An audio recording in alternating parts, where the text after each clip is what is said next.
Thank you, Iyad, for that introduction, and thank you everyone else on the panel and all our guests who are on this session today. For me, it's an immense pleasure and an honor to be part of this initiative.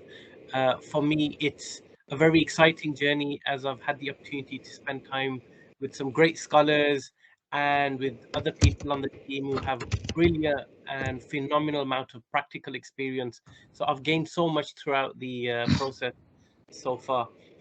Um, we talk about Mizan and speaking to various different people.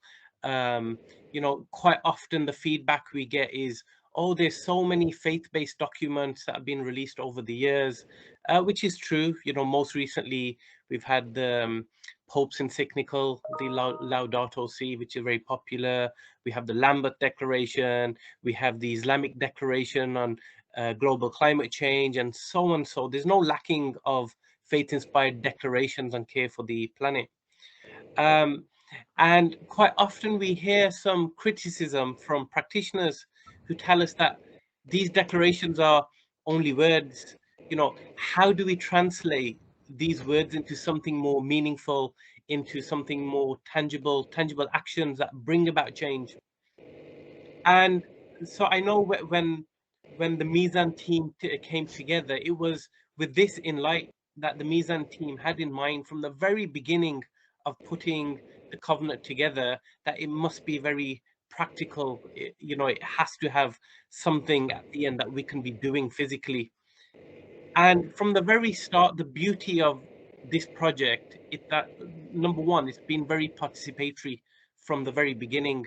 The core team and the scholars drafting team has been brought together from around the world. They represent a range of continents, a range of languages, a range of schools of thought, um, a range of genders, race, experiences.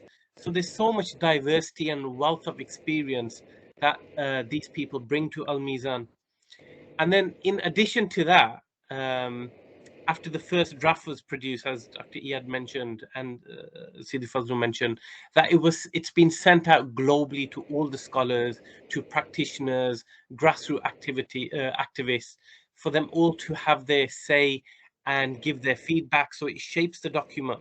So it's not just about some scholars writing what they feel is right. And we're very proud to say that this consultative process has given us this wonderful insight into what the Muslim community is looking for, what they would like from the covenant. And it won't just stop there. It will go through a process of being ratified either at the ISESCO or the OIC, so which gives it a lot more credibility and buy-in from uh, the Muslim world. But even more exciting than that is that whilst the process is very consultative and participatory, we wanted to ensure that Al Mizan is very specific in the direction of what actions the document should lead to. And we're excited. Al Mizan is pledging to create this wonderful movement. And we've sort of intended to create a 10-point action plan. So number one is to establish an academy for environmental teachings from an Islamic perspective. We want number two, we want Al Mizan to create a faith-based civil society organization to lead on the implementation of Al Mizan, its principles, and the recommendations that are coming out of it. Number three,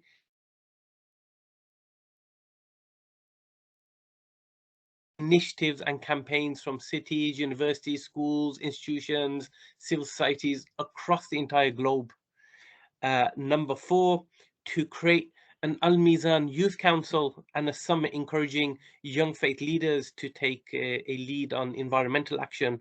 We've seen across the world how young people are really rising to the challenge, and they bring this whole load of passion and even anger and frustration. They bring a whole variety of emotions to this new movement.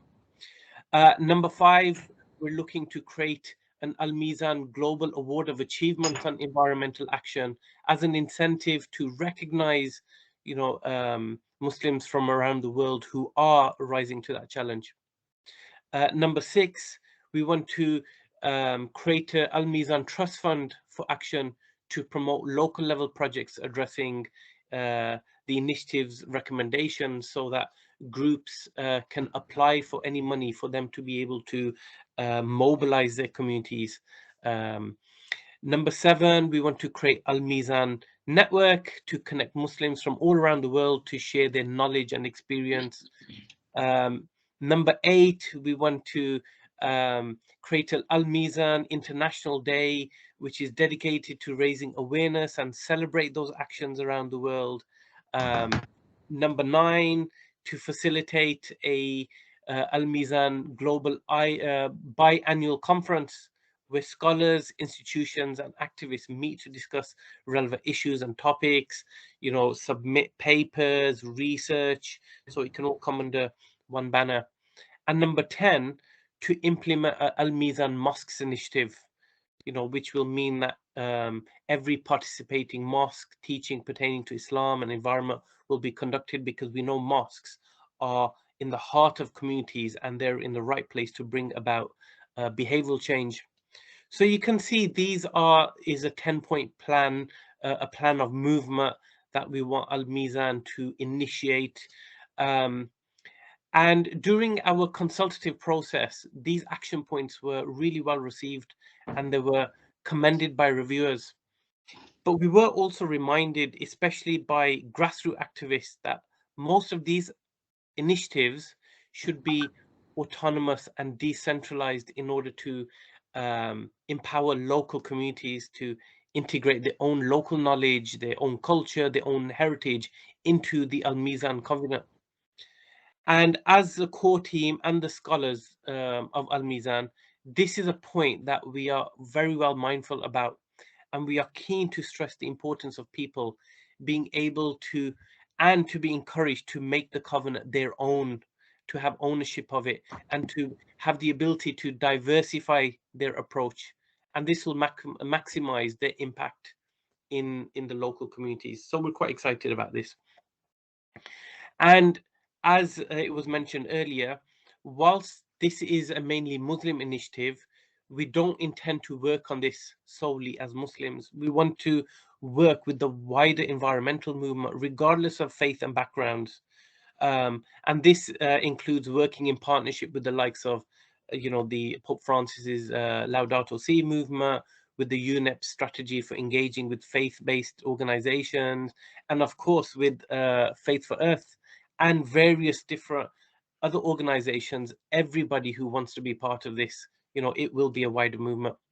So my friends, watch this space for some exciting movement initiatives that will come about from the launch of Al Mizan, a covenant for the earth. It's not easy, there's lots to be done, but we're looking forward to you all being on board and making this a very successful and fruitful initiative. Thank you very much.